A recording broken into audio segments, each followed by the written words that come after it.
नमस्कार, मैं हूं आपके साथ काजोल चौहान और अपनी माटी के सभी दर्शकों का स्वागत करती हूं। इस बार हम आपके लिए खास तौर पर लाए हैं हिमफेड से कई रोचक जानकारियां, साथ ही घास काटने वाली मशीन भी दिखाएंगे। इसके अलावा गर्म इलाकों की सेब नर्सरी का भी दौरा करेंगे और अंत में ले चलेंगे पालमपुर। लेकिन सबसे पहले आपको ले चलते हैं शिमला, जहां हिमफेड के एमडी से बात कर रहे हैं हमारे विशेष संवाददाता शकील कुरैशी।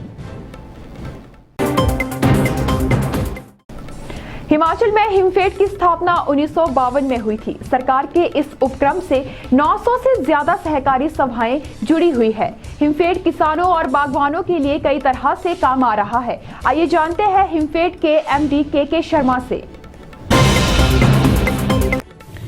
प्रदेश के किसानों की लगातार मांग पर अपनी माटी टीम इस बार हिमफेड के मुख्यालय शिमला पहुंची। हमारे विशेष संवाददाता शकील कुरैशी ने हिमफेड के एमडी के शर्मा से बात की और फेडरेशन की योजनाएं जानी। के शर्मा ने बताया कि पिछले साल हिमफेड को 8.5 करोड़ का लाभ हुआ है। एक दौर वह भी था जब हिमफेड घाटे में चल रहा था। खैर, आगामी समय में यह और भी बढ़ सकता है। शर्मा ने बताया कि हिमफेड से 900 से ज्यादा सहकारी सभाएं जुड़ी है, जिनके जरिए खरीद फरोख्त का कार्य आगे बढ़ता जा रहा है। आने वाले समय में किसानों की सुविधा के लिए कई नए स्टोर बनाए जा रहे हैं। इससे किसानों और बागवानों को मार्केटिंग में और भी आसानी होगी। एक सवाल पर शर्मा ने बताया कि बीते अप्रैल से लेकर दिसंबर तक किसानों को 8000 मीट्रिक टन खाद मुहैया करवाई गई है। इसके अलावा पिछली बार सेब के भी बागवानों को बेहतर दाम मिले हैं। उन्होंने बताया कि किसानों और बागवानों के लिए प्रूनिंग से लेकर कटिंग तक हर तरह के उपकरण मुहैया करवाए जा रहे हैं। डिमांड बढ़ेगी तो आने वाले समय में इन उपकरणों की संख्या और बढ़ाई जाएगी। सर, दिव्य हिमाचल के अपनी माटी बुलेटिन में आपका स्वागत है। मैं आपसे ये जानना चाहता हूँ कि प्रदेश सरकार की जो एजेंसी हिमफेड है वो किसानों और बागवानों के लिए इस समय क्या क्या काम कर रही है और कोविड से लेकर अब तक क्या गतिविधियाँ रही हैं। देखिए, हिमफेड हिमाचल प्रदेश सरकार की एक ऐसी एजेंसी है जो सर्वथा किसानों और बागवानों से संबद्ध है और विगत वर्षों में हिमाचल प्रदेश हिमफेड बागवानों किसानों के कल्याण हेतु जो सरकार के कल्याणकारी नीतियां हैं और जो जितने भी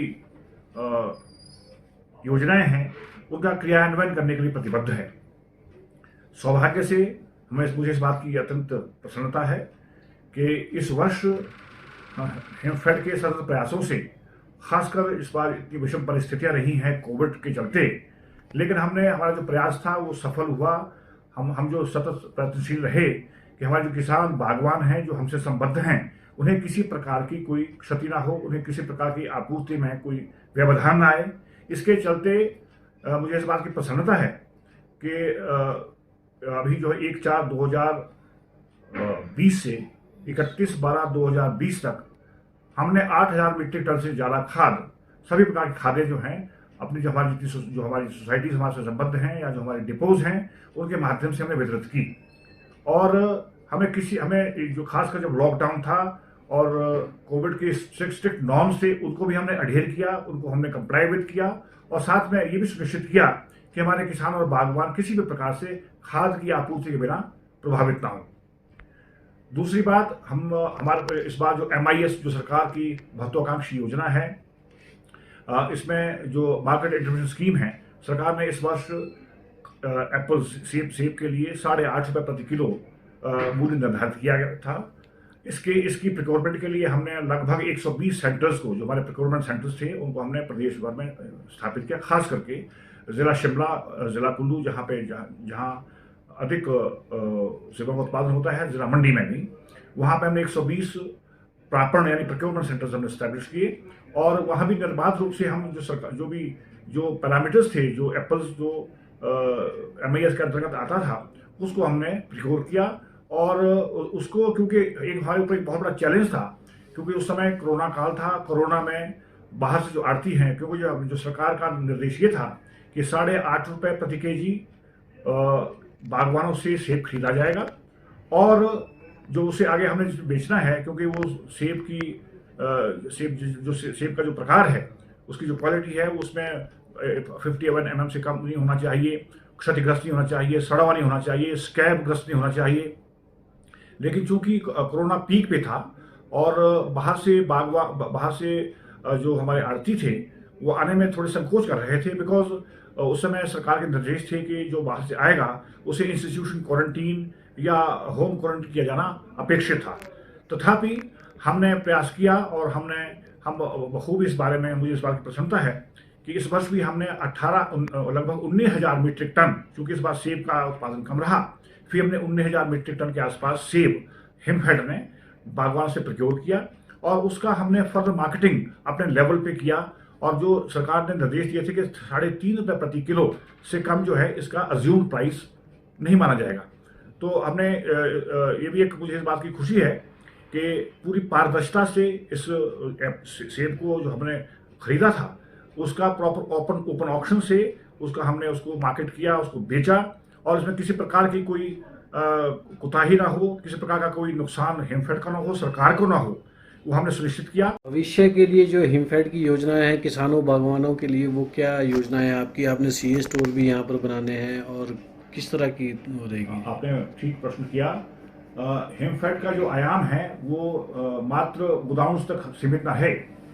इसका जो परिप्रेक्ष्य है, इसका जो विस्तारीकरण कैसे हो, किस प्रकार से किसानों को और बागवानों को हम अपने साथ जोड़ सकते हैं, जो मुझे इस बात की खुशी भी है बोलते हुए कि हमारे से जो सोसाइटीज़ हैं, 2000 से ज़्यादा सोसाइटीज़ हमारे से संबद्ध हैं। 917 सोसाइटीज ऐसी हैं जो हमारे से मार्केटिंग पॉइंट ऑफ व्यू से हमारे से एसोसिएटेड हैं।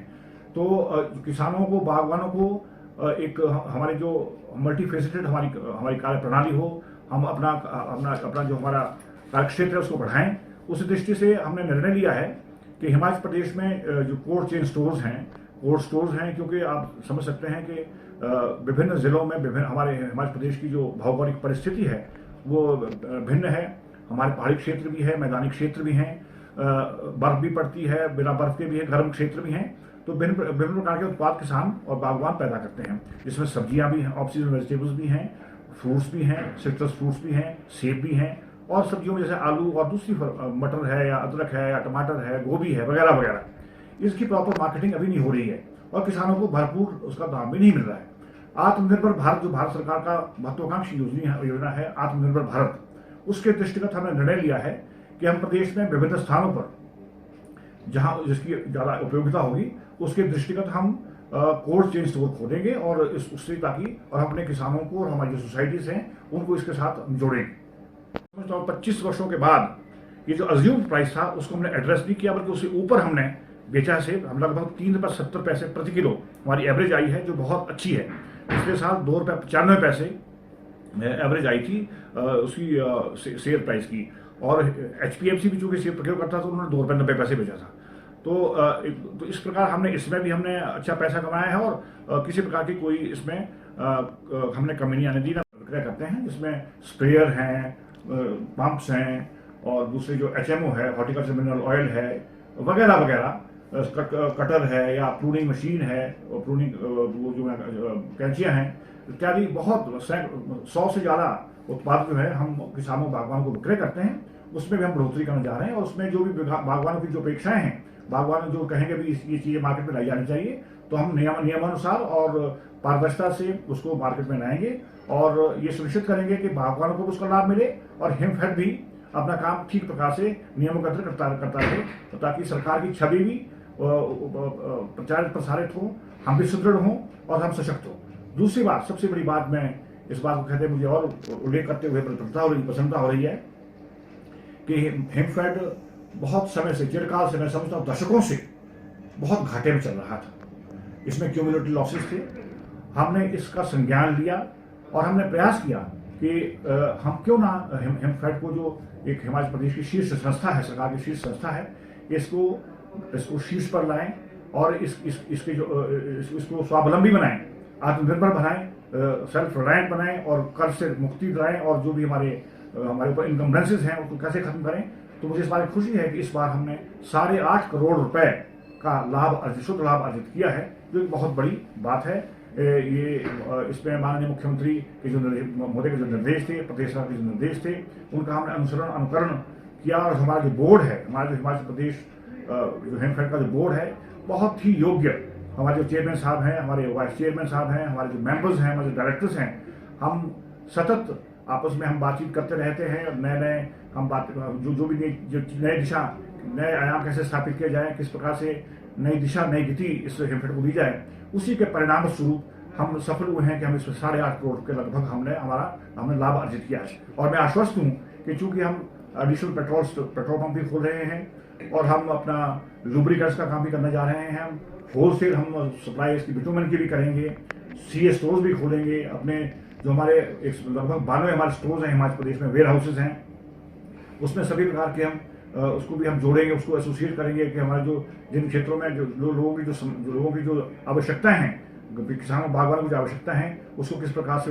उनके माध्यम से पूरा कर सकते हैं, वो हम सब प्रयत्नशील हैं, प्रयासरत हैं। और मुझे आशा है कि न केवल 8.5 करोड़ का ही लाभांश इस साल जो हमें मिला है, इसको हम अगले वर्षों में, मुझे आशा है जो हमारा क्यूमुलेटिव लॉस था, हम सब न केवल खत्म करेंगे बल्कि बिल्कुल स्वावलंबी और सेल्फ सस्टेन और एक प्रॉफिट ओरिएंटेड ऑर्गेनाइजेशन हम हिमफेड को बनाएंगे। खेती में आए दिन नई नई तकनीकें आ रही है, जिसका किसान भाइयों को खूब फायदा भी मिल रहा है। इस दिशा में हिमाचल ने एक और कदम बढ़ाया है। देखिए ये रिपोर्ट। घास का जैसे ही जिक्र आता है, वैसे ही हमारे जहन में दराटी आ जाती है। हरे घास को काटने का सबसे सुगम साधन दराटी है। पेड़ों की टहनी काटनी हो तो जरूर दराट की जरूरत होती है। खैर, हम यहाँ पर घास काटने की नई मशीन की बात करेंगे। अब घास काटने के लिए दराटी से जोर आजमाइश करने की जरूरत नहीं है। प्रदेश में घास काटने की आधुनिक मशीन यानी चैप कटर आ गई है, लेकिन हमीरपुर में कृषि विभाग के पास 1308 चैप कटर पहुंचे हैं। अकेले हमीरपुर में कृषि विभाग के पास 1308 चैप कटर पहुंचे हैं। यह चैप कटर किसानों को 50% सब्सिडी पर दिए जाएंगे। विभाग ने किसानों से आग्रह किया है कि वे इन्हें ब्लॉक के कृषि विक्रय केंद्र में जाकर खरीद सकते हैं। गौर रहे कि किसान की डिमांड पर 1800 के करीब चैप कटर मंगवाए गए थे। इस पर 1308 चैप कटर मिले हैं। बहरहाल किसानों की लंबे समय से चल रही मांग आखिर पूरी हो गई है। मैं जी सिंह ठाकुर, कृषि उप निदेशक जिला हमीरपुर में कार्यरत हूँ और जितने भी जिला में कृषि से संबंधित जो योजनाएं चलाई जा रही है, उसके कार्यान्वयन के लिए मैं उत्तरदायी हूँ। सर, घास काटने की मशीन आई है, किन किन लोगों को ये दी जाएगी और कितनी मशीनें जो है हमारे जिला हमीरपुर में किसानों की मांग को देखते हुए हमने 1800 जो घास काटने वाली मशीनों का जो जिक्र कर रहे हैं, जिसको हम चैप कटर कहते हैं, इसका हमने मांग की थी और जिसके एवज में हमें इस वक्त जो है वो 1300 घास काटने वाली मशीनें जो यहाँ पहुंच चुकी हैं और जो कि हमारे कृषि जो आदान केंद्र हैं पूरे जिला में और ब्लॉक के जो कार्यालय है वहां पर पहुंचाई जा चुकी है। इसके लिए जो है कोई भी किसान, चाहे वो लघु है चाहे सीमांत है, वो इसको हमारे विभाग के जो आदान केंद्र है वहां से वो प्राप्त कर सकता है और इसमें जो है 50% अनुदान पर जो है वो ये घास काटने वाली मशीनें जो है वो उपलब्ध किसानों में करवाई जा रही है। और ये जो इसके लिए जो पैसे का प्रावधान है, राज्य सरकार द्वारा राज्य कृषि यांत्रिकरण कार्यक्रम है, उसके अंतर्गत इसके लिए बजट का प्रावधान दिया गया है। पिछले एक दशक से हिमाचल के गर्म इलाकों में सेब तैयार किया जा रहा है। इस दिशा में अब कांगड़ा जिला के एक और बागवान ने बड़ा कदम उठाया है। आइए देखते हैं ये विशेष रिपोर्ट। हिमाचल के निचले इलाकों में हाल के कुछ सालों में सेब की खूब फसल हो रही है। लगातार इसका दायरा भी बढ़ता ही जा रहा है। किसी ने अपने घर में तो किसी ने बगीचों में सेब के पौधे लगाए और इसका अच्छा रिजल्ट भी मिला है। इसी दिशा में अब कांगड़ा जिला के शाहपुर में एक और कदम बढ़ा है। शाहपुर नगर से सटे दुर्गेला गांव में एक किसान सेब के पौधों की नर्सरी तैयार कर रहा है। बागवान पूरन सिंह ने अब इन पौधों को लगाने की मुहिम भी शुरू कर दी है। पूरन का लक्ष्य यह है कि वह करीब 50,000 से अधिक सेब के पौधे लगाएंगे। इसके बाकायदा कुल्लू से एक टीम दुर्गेला आई है। इस टीम के सदस्य नए पौधों को कलम कर रहे हैं। खास बात यह है कि इस काम में 1 दर्जन से अधिक महिलाओं और युवाओं को रोजगार भी दिया गया है। बहरहाल पूरन सिंह गर्म इलाकों के बागवान के लिए रोल मॉडल बन गए हैं। जी, क्या शुभ नाम है आपका? मेरा नाम सर पीसी बुनकर पूर्ण चंद बुनकर। पूर्ण जी, कब से आप ये नर्सरी का काम कर रहे हैं और कहाँ से आपको ये प्रेरणा मिली और फिलहाल आप कितने पौधे जो है वो यहाँ पर तैयार कर रहे हैं?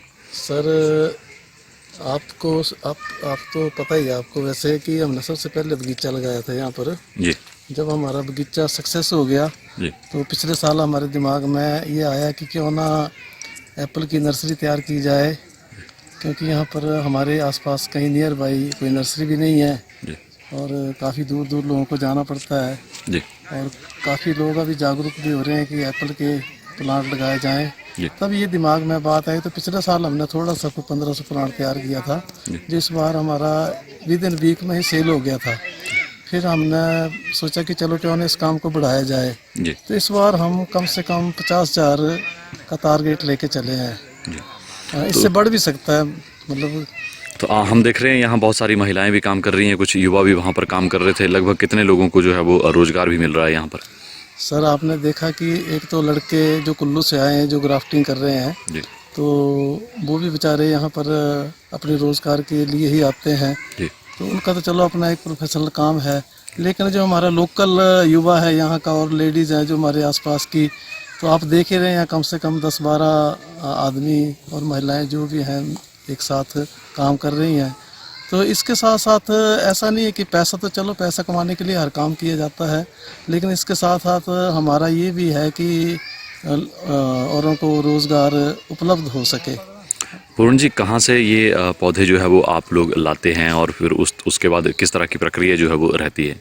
सर ये जो सीडलिंग है ये तो हमारा कश्मीर से आता है सारा ही, जी क्योंकि वहीं पर इसकी पौध तैयार होती है, पूरे हिमाचल में वहीं से सप्लाई होती है। जी और बाकी जो हमारी ग्राफ्टिंग होती है वो हम अपने बगीचे से ही स्टिक लेते हैं। कुछ जो अच्छी वैरायटी के जहाँ पौध लगी है हम वहाँ की प्रूनिंग भी कराते हैं और स्टिक भी हम ले आते हैं ताकि हमारी नर्सरी ज़्यादा से ज़्यादा लग पाए। क्या लगता है आपको निचले हिमाचल में विशेष रूप से गर्म इलाकों में जो ये शुरू हुआ है नर्सरी तैयार करने या पौधे लगाने का सेबों का, कितना सक्सेस मानते हैं और आने वाले समय के लिए किस तरह से देखते हैं आप? सर हमने इसको पहले प्रैक्टिकल किया है, बगीचा आपके सामने है, सक्सेस हुआ है, अच्छा एप्पल की क्वालिटी बढ़िया बनी है, लोगों ने बहुत पसंद किया है और हम लोगों को जागरूक भी कर रहे हैं। और मेरी जो फार्मिंग है ये ऑर्गेनिक है और मुझसे जितने भी फार्मर यहाँ से एप्पल के प्लांट ले जाते हैं मैं उनको यही सजेस्ट करता हूँ कि आप भी अपनी ऑर्गेनिक फार्मिंग करिए। आपको जो भी इसके लिए जानकारी चाहिए मैं हर वक्त आपकी सेवा में बिल्कुल तैयार हूँ। खेती में कुछ नया करने की चाह रखने वाले किसानों का इंतजार खत्म हुआ। लंबे समय बाद यूनिवर्सिटी के ट्रेनिंग कैंप शुरू किए जा रहे हैं। देखिए ये रिपोर्ट। प्रदेश कृषि विश्वविद्यालय ने लगभग 10 महीने के बाद प्रशिक्षण कार्यक्रम प्रारंभ कर दिए हैं। गत वर्ष मार्च माह के अंतिम सप्ताह में लॉकडाउन की घोषणा के बाद ट्रेनिंग कार्यक्रम रोकने पड़े थे, लेकिन अब सभी एसओपी के तहत कैंप शुरू कर दिए गए हैं। इसी कड़ी में मुख्यमंत्री नूतन पॉली हाउस परियोजना के तहत 1500 किसानों को सब्जी पर ट्रेनिंग दी जाएगी। इसके अलावा कृषि, पशुपालन, मशरूम पोल्ट्री पर 50 कैंप लगाए जाएंगे। अपनी माटी टीम के सीनियर जर्नलिस्ट जयदेव रिहान ने महिला किसानों व कृषि विवि के जनसंपर्क विभाग के संयुक्त निदेशक डॉक्टर हृदयपाल सिंह से बात की। उन्होंने कहा कि ऐसे कार्यक्रम खेती के लिए मील का पत्थर साबित होंगे। वहीं महिला किसानों ने इस मुहिम का स्वागत किया है। हेलो, मेरा नाम रंजना देवी है और हम पपरोड़ा बुल्ली कोठी से बोल रहे हैं और हम यहाँ पालमपुर यूनिवर्सिटी कृषि विभाग में ट्रेनिंग कर रहे हैं और हमारी ट्रेनिंग यहाँ बहुत अच्छी चल रही है और यहाँ हमें बहुत अच्छा सीखने को मिल रहा है जो हमने कभी पहले कुछ सीखा नहीं। और हमें सब्जियों के बारे में और पशुओं के बारे में सब कुछ यहाँ बताया जा रहा है और हमें यहाँ बहुत नॉलेज की बात मिल रही है सभी से और हम चाहते हैं कि हम आगे भी ये कृषि के बारे में किसानों के आगे काम करें, सब्जियाँ लगाएं और खेतीबाड़ी करें बहुत अच्छी की तरह। और यही हमारा ये। हाँ जी, मैं पपरोड़ा बुल्ली कोठी से हूँ। मेरा नाम रीता देवी है। मैं यहाँ कृषि विभाग में विद्यालय में ट्रेनिंग कर रही हूँ, जिसमें हमें पशुओं के बारे में बता रहे हैं, बाकी सब्जियाँ फलों के बारे में बता रहे हैं। इससे हमें काफ़ी कुछ सीखने को मिल रहा है और हम सीख रहे हैं। हमारी यही कोशिश रहेगी कि हम बाकी और बहनों को भी बताएं और इसमें हम अच्छा काम करें, जो कि हमारी मार्केट में जाएं सब्जियां वगैरह। बाकी हम अपने क्षेत्र को ज़रा ऊंचे पद पर लेके जाएं, ये बाकी सब। कृषि विश्वविद्यालय ने लगभग 10 माह के अंतराल के बाद जो अपने प्रशिक्षण कार्यक्रम अचानक जो स्थगित करने पड़ गए थे हमें कोरोना के समय मार्च 2020 में, उनको अब दोबारा से शुरू कर दिया है। और जो हमारा प्रथम प्रशिक्षण कार्यक्रम है ये सतलुज जल विद्युत निगम द्वारा प्रायोजित है और इसमें 25 कृषि महिलाएं जो हैं वो पपरोला और आसपास के गांवों की भाग ले रही हैं। 6 दिवसीय प्रशिक्षण है ये समन्वित कृषि विकास के ऊपर। और इसी वर्ष विश्वविद्यालय इस वर्ष यानी इस वित्त वर्ष में हम लगभग 50 ट्रेनिंग्स इसी तरह की और करेंगे, जिसमें 1500 किसान लाभान्वित होंगे। और इसके अतिरिक्त जो मुख्यमंत्री नूतन परियोजना है इसकी सब्जियों के ऊपर, उसके ऊपर भी 50 जो प्रशिक्षण कार्यक्रम है उसमें 1500 के करीब किसान जो है भाग लेंगे। तो आप कह सकते हैं कि इस वित्त वर्ष में यानी कि 2022 मार्च तक लगभग 3000 किसानों को कृषि विश्वविद्यालय के मुख्यालय में प्रशिक्षित किया जाएगा। और इसी तरह की जो प्रशिक्षण कार्यक्रम है वो हमारे 8 कृषि विज्ञान केंद्रों में भी आयोजित करने की योजना है। और अब चलते चलते ऊंचाई वाले इलाकों में हिमपात से मिली सेब को संजीवनी, फलदार पौधों में आई जान, बागवानों के चेहरे खिले। आनी में किसान सभा और सीटू ने मिलकर घेरी भाजपा सरकार, किसान बिल की कॉपी तक फाड़ डाली। हमीरपुर पहुंचा सब्जी का 25 क्विंटल बीज, किसानों को राष्ट्रीय कृषि विकास योजना के तहत मिलेगी 50% सब्सिडी।